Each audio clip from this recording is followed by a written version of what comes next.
So welcome. And first of all, thank you very much for clicking on downloading. And I'm going to try and help you as much as possible by giving you all of the techniques and the methodologies that over 15 years of language education and language study, this is all kind of accumulated together. So very exciting. Let's first talk about the PDF and let's talk about the post.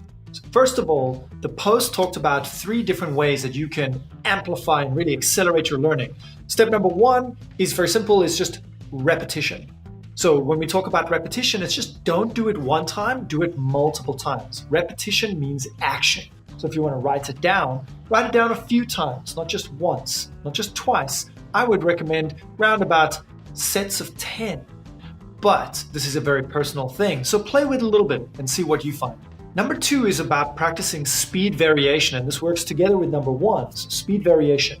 Writing it down is very slow, right? Then speaking it slowly, then speaking it normally, and then trying to speak it as fast as possible. So when we combine this with number 1, we can put in sets and reps. So let's say 10 times of writing it down, 10 times of speaking it slowly, 10 times of speaking it normally, and then finally 10 times of speaking it fast. So that's one sentence, 40 repetitions, you've done it from a very slow way using your hand to accelerated to a very fast way, of course, using your pronunciation. The third point that I talk about is learn real sentences. Why should you learn a sentence that doesn't have any function for you? Don't waste your time. So understanding a sentence is no problem. So Tim Ferriss, very famous guy. I don't know if you have ever seen his stuff. 4-Hour Body, 4-Hour Chef, 4-Hour Work Week. Very interesting guy. Tools of Titans, Tribe of Mentors. Really such a powerhouse in terms of accelerated learning.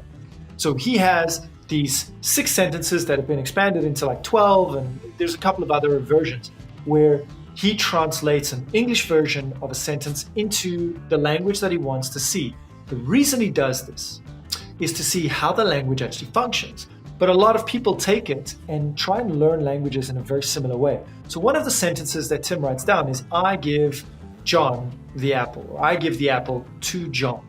Now that's great, but when we're learning, if we see a textbook that explains this type of stuff, bad idea. The reason for this is because the textbook will give us that sentence, we think we should know it.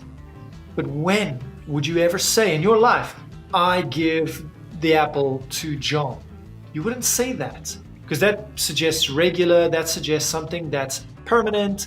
It just doesn't work. So saying something like, oh, no, I gave the apple to John. And thinking about the situation, where's the apple? Oh, I gave the apple to John.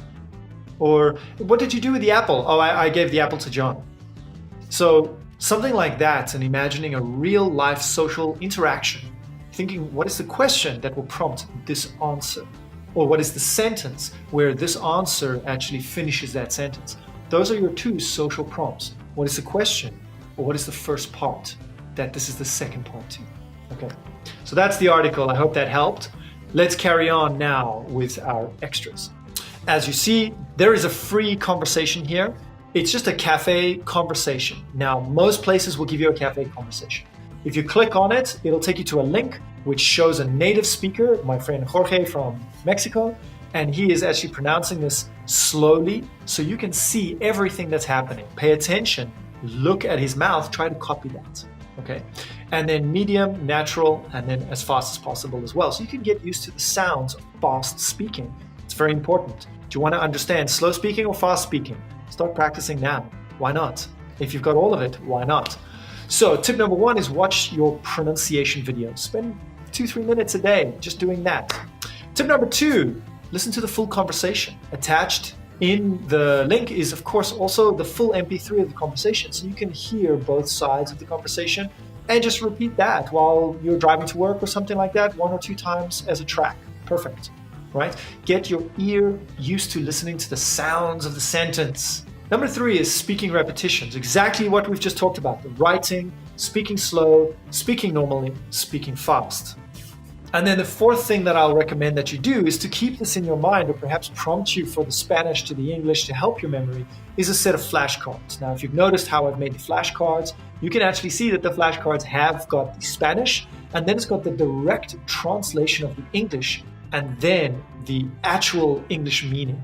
So something like, if somebody says something interesting to you, in Spanish, the response is, ¿De veras? ¡Qué bueno! Oh, really? How interesting. But de veras means of truth, right?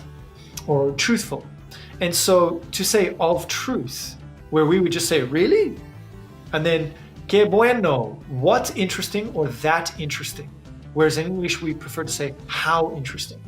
So learning that they construct things like that is very important. But then remembering that the entire sentence is more important. What's the meaning of the entire sentence? Oh, that sentence means this sentence in English. Okay. And that's a very important kind of connection for you to make. So taking all of these things into mind, putting in between 5 to 15 minutes a day, you should have this conversation down in easily 1 to 2 weeks.